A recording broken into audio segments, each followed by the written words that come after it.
You see this green shirt that I've got on? I want to tell you a quick story because this is really incredible and it's actually quite beautiful. So many moons ago, when some of you were still literally twinkling stars and bits of the universe yet to land,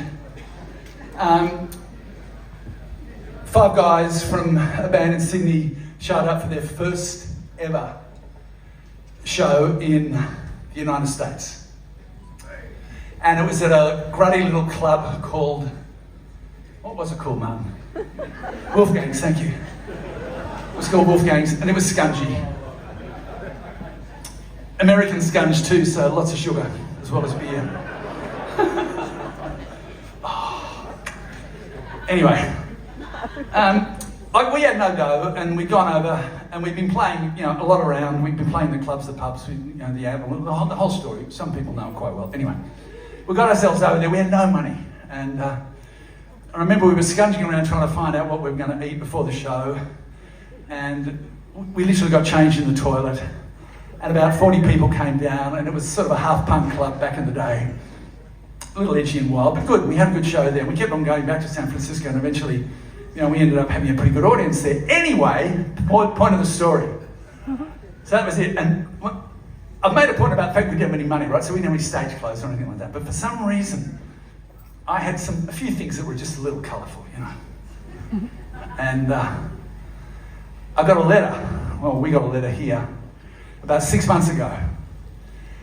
This is some decades, literally, since then. And the letter says, "Dear Peter Garrett, I've been meaning to write to you for many years.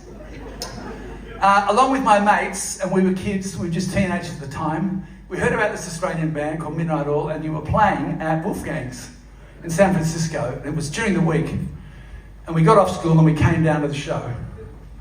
And it was incredible. We really loved it. There was no one there. We just danced ourselves stupid and shouted and screamed and yelled. And afterwards, you were like sitting out the back with the rest of the band, and you were pretty puffed after the show. And I noticed your shirt that was hanging over, in sort of the back, not even in a dressing room, and I stole it.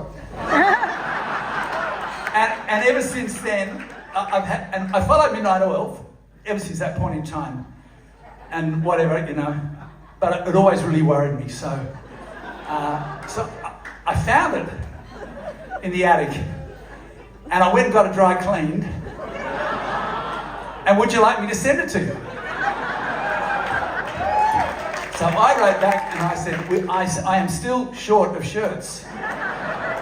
And we couldn't remember it. Martin and I were talking about it backstage.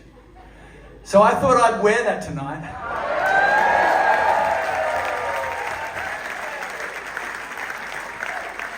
And for all of those others, including in this country, that nicked other stuff of ours, now's the time to give it back, okay?